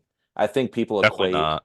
yeah, high scoring to entertainment, and I don't agree because I think some of the most entertaining plays in basketball are defensive plays. They Hmm. can be. So, um, Joe Dumars brought that up. yeah, He brought up the LeBron block. that or the Anthony Edwards block that we just talked about too. It's just it is part of the game. It's a reason why, and it's exciting. So I'll be watching a bit more intently. But I mean, yesterday the score Lakers Sixers was 101 to 94, pretty Yeah. low. But also that both teams weren't getting great shots up, and the defense was pretty good. And like you said, Lakers are playing because they want to win because they're in the play-in right now and they want to at least go up 7 or 8 seed. And Sixers want to win because right now they're floating like on the eighth seed and they don't want to go down to 9 or 10. So, Hmm. you know, they're both doing their best. I think I remember a game earlier this season. It was the Wizards against somebody. I don't remember the other team, but it was like 152 to 148. Yeah. We're seeing a lot of games like that where like really bad teams are scoring 150. Something is wrong here. So Do you remember yeah. the Clippers Kings game? I think it was 176 to Oh yeah. 175. Yeah, yeah, Although yeah. it was double Yeah. OT, I believe. Yeah, I was in Sacramento watching that game. I forgot. That's crazy. That's actually crazy. So But we've talked about standings and we're mentioning stuff like that. I think we should break down a little bit of the standings, kind of see where some teams are, where teams might move to. Um, I don't know why I said I think we should because we're definitely going to right now. So, if you made it this far, thanks for listening. Again, if you like what you're hearing, follow us. Let us know what you liked, what you want us to talk about more. Just wanted to plug that in right now because we're gonna kind of talk about if you haven't watched the NBA like at all this season, we'll give you a quick lowdown right now of what the league looks like. And uh how do you want to do this? what I want to do first is shout out Paul Silas, apparently the best NBA player that's ever worn number 29 for episode 29. Paul Silas, we're Yeah, with not you. a lot of names here. Purvis Ellison maybe the second, and those are old school players. Currently, like nobody wears that number. So Yeah, sounds about right. But Paul Silas, the GOAT. yes. All right. So yeah, let's get into this. I think I don't know. East. You want to go top to bottom? Yeah, I think top to bottom, start with the East. I think East is a little bit easier to talk about than the West. For sure. Yeah, so an 11 game lead over the entire conference, the Boston Celtics. They've been the most dominant NBA team this year. They are a finals favorite. They've basically not really secured the one seed, but like they're gonna have the one seed. And yeah, they are 56 and 14. They're doing awesome. Their team is awesome. Everything's awesome. Yeah. Yeah. They're just getting ready. They're just getting ready for the playoffs, basically. Yeah. And I know they had some players sitting out recently. Tatum sat out, Drew Holiday sat out. They still managed to get a win. Jaylen Brown put the team on his back. So yeah, they're not too worried. They're just getting ready for the playoffs for sure. Hmm. Another team, so right now, second is the Milwaukee Bucks, Hmm. 45 and 25. They are 2 games ahead of the Cavaliers at the third seed, and Cavaliers have had the injuries with Donovan Mitchell, Evan Mobley, so I think it's gonna kind of stay around this way. Except the Magic. might get the third seed. I don't know. They're playing really well. They're on a 5-game win streak right now. Cavs have lost 2 in a row. So we'll see what kind of happens there. There's kind of a bottleneck, I think, between 2, 3, 4, and 5 specifically. They're all kind of near each other. Yeah, very close in the race. We the Bucks, they have been better since getting Doc Rivers as their coach and removing Adrian Griffin out of there. The Cavs are interesting because we mentioned the Donovan Mitchell injury. Evan Mobley's still out, so it's a lot of Darius Garland and Jared Allen now. So they may slip, like you mentioned, and the Magic may overcome them for the third seed. And then the Knicks are right there at the 5 seed, tied with the Magic currently at 42 and 28. They are dealing with some injuries of their own, though. Jalen Brunson came back, luckily, but OG has been out. Randall is out. Mitchell Robinson is out. A lot of guys that are out. They did trade for some depth pieces at the deadline, so hopefully they can stay afloat. But this is a team that I'm afraid to match up with in the first round. They end up being Absolutely. a lower seed. Yeah, absolutely. I do think the Knicks they have the possibility of getting all the way up to the 3 seed for sure. They're all very close. Pacers as well are looking really good. They're 6 seed right now. Lakers are actually going to play the Pacers twice in the next week, Mm. which I think is interesting. I know Lakers beat the Pacers in the in-season tournament to win that, but Pacers are playing pretty well. They're on a 2-game win streak. Tyrese Halliburton playing great. Miles Turner playing great. I have Um, a sad comment to make. Tyrese what? Halliburton has been struggling actually, from shooting Oh, wise. He's been shooting like 20% from three as it's coming back from his hamstring injury. oh, Uh, are you I, serious? I Okay. think he's still being affected by that. But their Wow, I team did not know. is still managing to get some wins. I'm surprised to see them at the 6 seed. I thought they would be a play-in team for sure.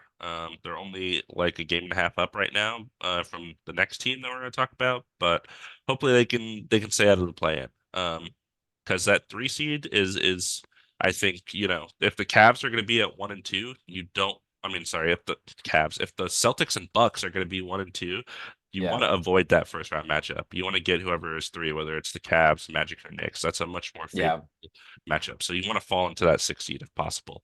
absolutely. So we'll see if the Pacers can stay afloat above the Miami Heat, which are currently seventh.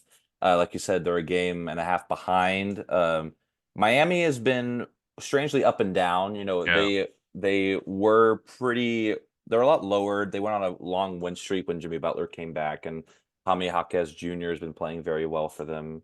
Bam, did you see that crazy game winner Bam did against Oh the yeah. Detroit Pistons? The three? Yeah, the three. The Yeah, that three. was His crazy. fourth three of this. He's made like four threes this season. Okay. He's the best 3-point shooter of all time then. But yeah, I mean, they won that close game against the Pistons, and we'll see. I kind of see the Heat lingering, although they are tied right now with the 76ers at the 8th seed. Without Embiid, they're kind of struggling. So I'm going to the Clippers game tomorrow, so I hope the Sixers beat the Clippers. Oh, I think I might be going to the Clippers game tomorrow against the Sixers, so hope to see a Sixers win. Yeah, the Sixers without Embiid have really fallen. I think they're maybe the 3 seed when they had Embiid, so they've slid down the standings quite a bit here. Still no timetable or word of his return. I think the expectation originally is that he was going to come back to the playoffs, but we haven't heard anything. Um, so yeah, and you don't want to be in the 7-8 bracket where the Heat and 76ers are. The Heat though, last year they beat the Bucks and the Celtics on their way to the finals. So maybe they're not scared of them, and they were the 8 seed last year. Can they do it again? I'm not. Tyler Hero's been out for like a month, for Lord knows what.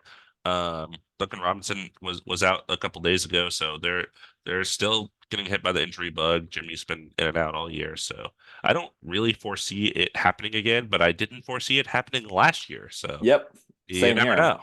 Um, and then after that, I think it's really, really, really quickly wrap up the East. The Yeah. Bulls and Hawks are at the bottom of the play-in at 9 and 10. They both are dealing with injuries to their best players, essentially. Zach LaVine, Patrick Williams, Lonzo Ball, technically all out for the Bulls for the season. And then the Hawks, Trae Young has been out for several weeks with the finger surgery. So they're not winning games. They're both under 500, but the five teams below them are so bad that they're going to make the play in anyways. Yeah, the five teams below them, the 11th and 12th seed, Nets and Raptors are currently on a 6 game losing streak and 9 game losing streak, respectively. Mhm. Respectively. Um, and then we got the Hornets with 17 wins. It's so funny on NBA.com, it doesn't say that they are not good. Like usually there's a symbol to say like they're not going to make the playoffs. Mhm. They don't have that symbol, so I guess if they win every single game for the end of the season, they might make the play-in. But they're not going to because they're the Yeah. Hornets. And then Wizards and Detroit Pistons are not going to make it this year. They're at the bottom. And they're just kind of getting ready for next season. Tied at 12 and 58. Crazy. Uh, Happy if for them. if you're listening to this pod and you're getting into basketball, don't watch any of those teams that we just named. The last five, don't do it. There's no reason. Not now, maybe next year, but not Yeah. right now. Just don't do it. Don't do that to yourself. But it's really interesting.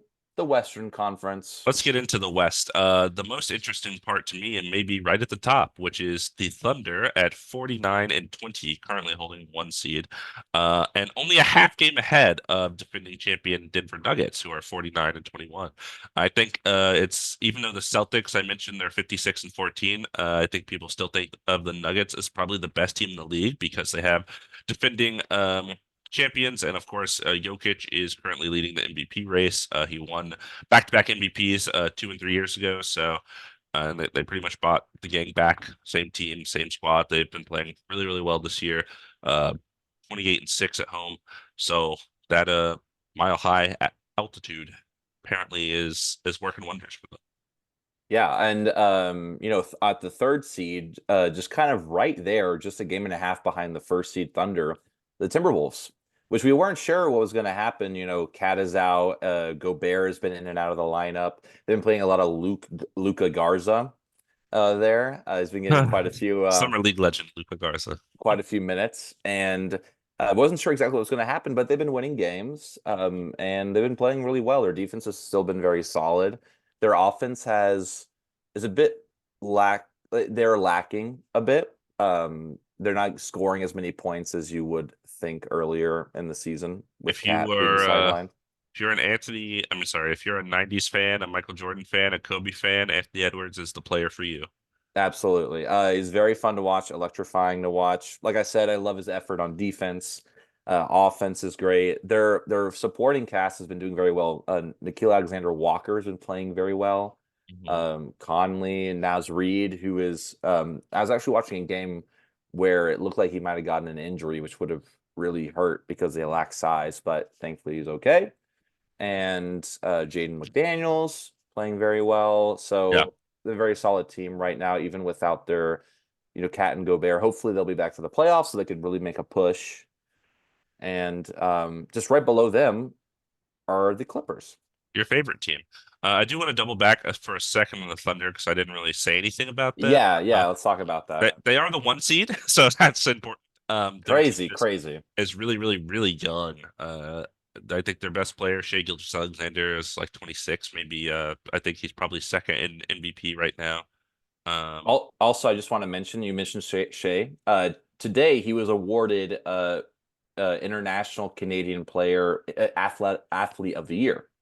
I read that today, so I forgot to include it, but just wanted to say it. So No congrats to him. surprise, because he's been very, very good. And Yeah. yeah, the Thunder have been really good. I think this is a successful year, regardless of what happens in the playoffs, because of how young their team is. They didn't even make the playoffs last year. They were Mm-mm. in the play-in and lost. So, great year for them. I think they have a lot to look forward to if you're a Thunder fan. If you want a team to root for the next 10 years, this might be the one. Yeah, They got a lot of young talent there. and they're very fun to watch too, because they are young, and I think they're doing a very good job of building around that. And can't wait to see what they do this postseason. They're definitely a team to watch. So back to the fourth seed. So the Clippers are 5 games behind the first seed, 3.5 behind the Timberwolves. Probably kind of end up toward the bottom of that six. But Russell Westbrook coming back is going to help them quite a bit. Clippers have been able to stay afloat. Their schedule hasn't been too tough this last kind of half of the year. Like I mentioned, they're playing the Sixers tomorrow. Hopefully the Sixers win because I don't like the Clippers, but that's just me. Can you tell that from our podcast? Can you tell that from our debate last episode? I don't think so. No, I Uh, don't know what you're talking about.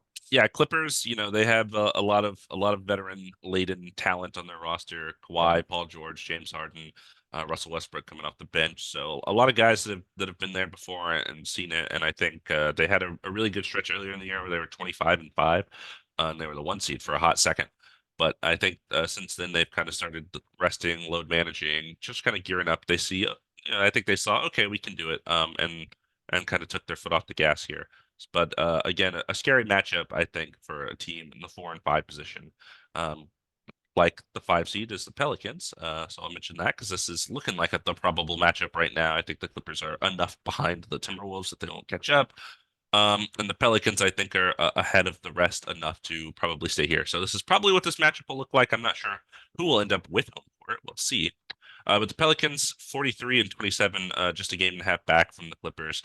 We mentioned the Brandon Ingram injury earlier, which is really Hmm. unfortunate for them. I don't think it will cause them to slide too much, and that's not because Brandon Ingram isn't a good player, but they still can run a lot of offense through Zion. They have CJ, of course. I think they can plug Trey Murphy in, who has been really good since Yeah. back from his injuries. Finally, kind of at first he stumbled, but he's now kind of kicking it into gear. Um, Really good shooter for them. Yeah, I think they'll probably stay here. They're 8-2 in their last 10, so uh, they're Yeah. They're playing very well right now. But I do have to say the sixth seed Dallas Mavericks, I really hope they get the fifth seed because I would love to go to a Mavericks Clippers Mavericks Clippers playoff again game. for like the third year already of his Yeah. career. I would love to go to a game here. So maybe if they don't get matched up in the first round, maybe the second round, who knows? But yeah, so Mavericks right now are tied with the Suns, although they have the tiebreaker. So that is why they're sixth seed and not seventh seed right now. Mavericks had a crazy game winner as well. Kyrie with the left Man, hand, one of the crazy shot. craziest game winners I've ever seen. Yeah, I wish I do I know people have been saying like it's one of the best ever.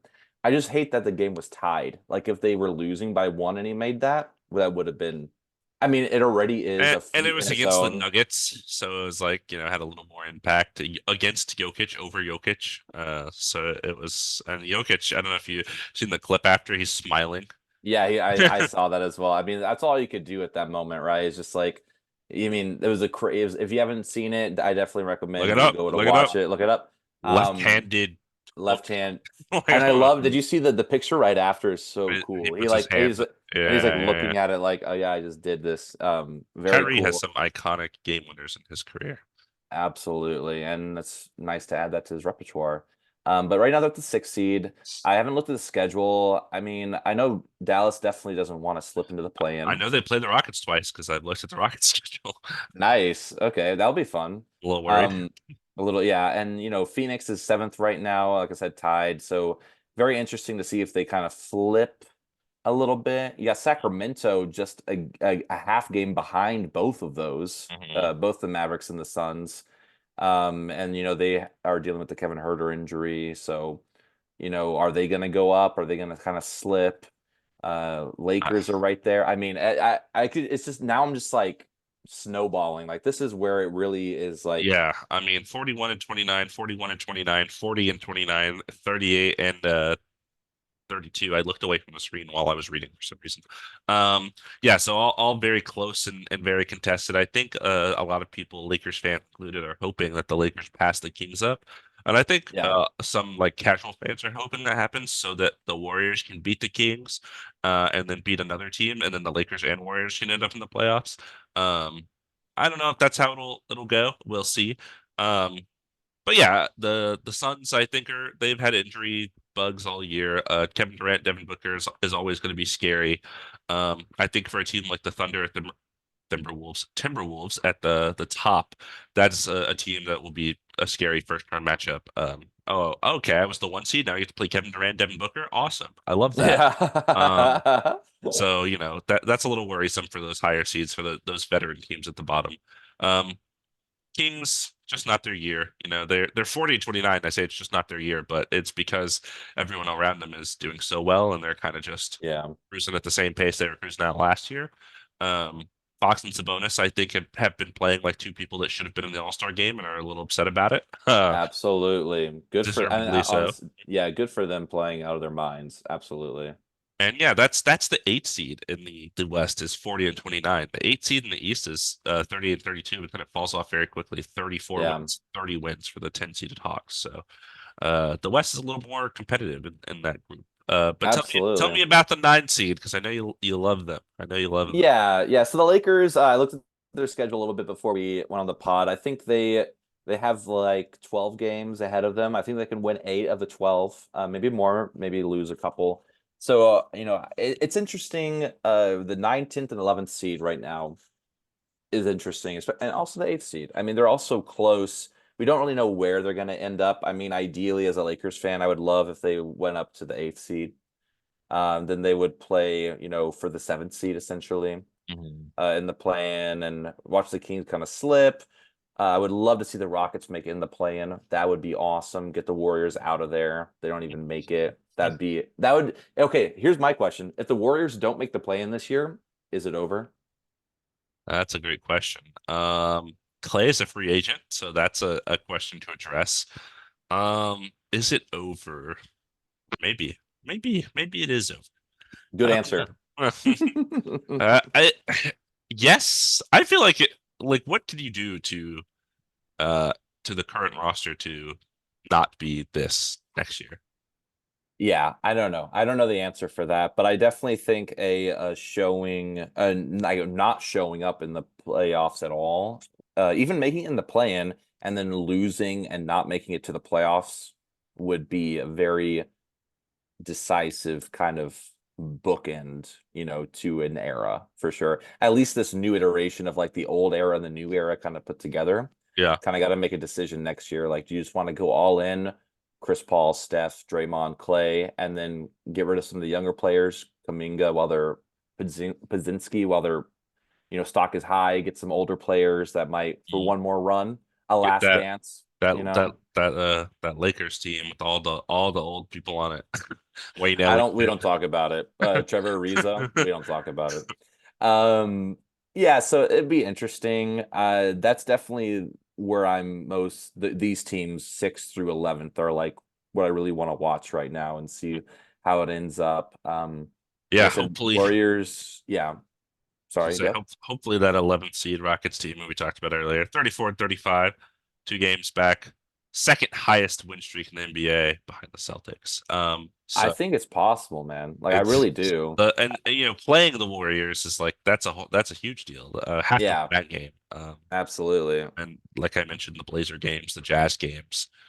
We got some good stuff here on the docket, and then I think we have like I was looking at the schedule. I don't even remember. I know we have the Mavericks on there, and then we have some other like decent teams on there. Like I think we played the Knicks like one more time, and some other Yeah. teams that are like pretty good. So we'll see. But I'm excited to see the conclusion of this season, and then that's all for playoff hopes. Aside from that, we got four Yeah. teams that are no shot. The Jazz, who are hell bent on losing, they are 29 and 41, 2 and 8 in their last 10. So they have just I talked about this last time a little bit. They just kind of stopped playing guys. They don't really play Laurie Markkinen anymore, and they're just kind of running out whoever out there, seeing what they got for next year. I think. Yeah. Yeah, and then we got the 3 teams that are definitely for sure not making the playoffs. Like even if they win all the games, there's no way they can make it in the play-in. Got Grizzlies, Blazers, and Spurs. I mean, the Grizzlies was a very good take from you in the beginning of the season, but this is not their year. John Morant has been out. Marred Jaren by Jackson injuries. marred by injuries. Jaren Jackson Jr. has been playing well, but he just doesn't have like the supporting cast to kind of you know, help them out. And they've had guys coming in and out of the rotation. At least like I think like the shining, uh, you know, uh, kind of highlight of this team is Gigi Jackson has been playing very well. So, probably a part of the rotation at some capacity next year. And then Blazers, I mean, I don't even know where to begin with them. It's kind of interesting. I think they need to make some decisions. They're definitely rebuilding and hopefully Scoot. I am a big fan of Scoot. I hope he develops and can work a little bit better because I think he has a lot of potential. And then we got the Spurs at the end. They had the number 1 pick last year. They were not gonna. I think at some point in the year they were like in the fourth seed or something, like very early on this year. But then they Yeah. just started losing. Wimby's great. I think once they get like a good point guard on their team, which you and I talked about, I think that is going to be a game changer for them for sure. But they have a bright future, just not this year. Yeah, the Grizzlies, Bane actually came back and started playing, which last episode I said I thought they were just gonna keep him out the rest of the season, but Oh, I he didn't know. actually, Okay. yeah, he's back. Jaren Jackson is not doing great rebound wise, which we've talked about before in this podcast. And then of course they don't really even have like centers that they trust to run out there. Uh, but GG Jackson, you mentioned, has been a good discovery for them, second round pick, very young player, and then Vince Williams has been pretty good for them too this year. And then yeah, Trailblazers, I don't know, that team's a disaster. They have young guys that sometimes play, sometimes don't. They have DeAndre Ayton, who's like maybe my least favorite player in the NBA. Jeremy Grant, who's like, why did you give him all this money? Malcolm Brogdon is on that team for some reason. Like they just have some guys. I'm like, why are these people on your team? Yeah, it I is don't very. understand. It's not like not none of those people. Maybe Malcolm Brogdon. The other two, I don't feel like are like, oh, this is the veteran presence we need for our young guys. Those are just like guys that are like average role players, maybe a little above average role players. Uh, Yeah. not like, winning veterans that are gonna instill good habits in your young players. So I don't really get their roster. And Yeah, then that's why I was gonna say that's why I wish Drew Holiday stayed with the Blazers. I wish they kept him. I think that would have made more sense, yeah, personally. yeah, but now he's fighting for a championship on the Celtics. I guess good for him. And then yeah, the Spurs, Wemby, awesome, amazing, great. Uh, but aside from that, Vassell I think has been like a solid second option. And a lot of the other guys have had up and down years. Keldon Johnson, Jeremy Sohan. Trey Yeah. Jones was pretty good once they started playing him at point guard. But yeah, that's about it. I think these teams, are kind of expected to sit here at the bottom, and most of them I think are gonna have bright futures. Whereas the East, we have teams like the Wizards and Bulls and Hawks. That's kind of like I don't know what's going on with this team. Yeah, absolutely. So But that's yeah, the NBA. that's the NBA. That's where we're at right now. And I know next few episodes we're going to talk about some of our best takes, some of our worst takes of the season since it is winding down. Yeah, a little And flashback then episode. it's a little flashback episode. Y'all will love that. Y'all been here since the beginning. And we're also going to talk about after that, playoff picture is going to start shaping up and, our Awards. awards, our Yeah. predictions and things like that. So, It's getting to the good time. The playoffs are around the corner. I love yeah, it. so clear out the schedule because the NBA is coming and NBA playoffs are coming and gotta get ready for some of those great series because this is going to be a good year for Yeah. playoffs for sure. A lot of great teams. So very exciting stuff. My March Madness bracket that I made before, I don't know what's happened today. I haven't looked. But after the first after the first round, I was 43% correct. So it's not looking too good immediately. I need to. I don't know how to do. I actually printed mine out and I wrote it and I wrote it down. I guess I got a few of the upsets. I did get that Oakland would beat Kentucky That's a wild upset to pick. because That's I like because I like Oakland, but yeah. then my roommate Peyton, shout out, told me recently that it's Oakland, Ohio, not Oakland, California. So it was like rooting for the wrong Oakland. And then yeah, I mean right now actually this right now as we're recording, Texas and Tennessee just started playing, which I think I Okay. mentioned at the beginning of the pod. Um and because I have for no reason particular, I have the Texas winning it all against UNC. For no So reason. for no reason at all. Well, nothing based in fact. Let me tell you that much. Definitely not that. But yeah. So this was another episode, and I had a really good time talking hoops with my dude, Yeah. with my If co-host. if you enjoyed the episode, we recommend, we suggest, we plead, we beg, to go to our YouTube channel. If you're on YouTube, like, comment, please comment. Subscribe to our YouTube channel, share it with your friends, your families, even your coworkers and acquaintances, and even people you don't like. And if you didn't like the episode, do the same thing. Also like and comment and share it with people, and just tell them how much you didn't like it. Spotify, if you're on Spotify, download the episodes, leave us 5 stars for review. That helps us, of course, get the picture out there. So yeah, share it and like it and comment and tell us things that we did right and things that we did wrong and how we can make it better and why your opinion is right and we're dumb. All those things. We want the interaction. So yeah, thanks for listening and watching. If you got this far, we definitely appreciate it. I have no idea when we started recording, so I have no idea how long we're into this. This is Uh, about an hour and a half, hour okay. 35. So it's about normal. We're usually doing about an hour and a half. Yeah, Hour last and a week was half like is 2.5 hours. I totally forgot. I have because we talked about each Because we team, talked right? about every Yeah. team. We just talked Oh about every my team God. too, I technically, if know, you're but standing. this is a little bit better. Yeah. But yeah, so yeah, like I said, we're gonna talk about the NBA playoffs coming up soon, and just appreciate everyone listening. As is tradition, Damon needs to take a shot real Oh yeah. quick, a backwards shot that's behind him, and Yeah, it was like he's episode getting ready. 6 and 7. I made like two in a row, and then since then Yeah, I'm it's okay. shooting like Ben Simmons. Did I make that joke? I think I made that joke last podcast. I don't know, but you're definitely. I mean, like you think about it, the Detroit Pistons eventually won some games too. So even though close. I don't even know where that hit. It was directly right to the left. It was just like Um, of the box. So I didn't not bad. see it on the screen. It looked like it went above. But oh well. It was a good shot. But anyways, thanks again for listening. We'll catch y'all again next week, probably. And Oh, we will.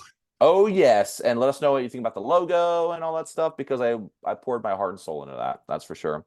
And once again, thank you. And this has been another episode of Two Man Game with Damon and Dom. If you got to the end of the episode, comment, thank you, Otto Porter. Thank you, Otto Buckets. Porter.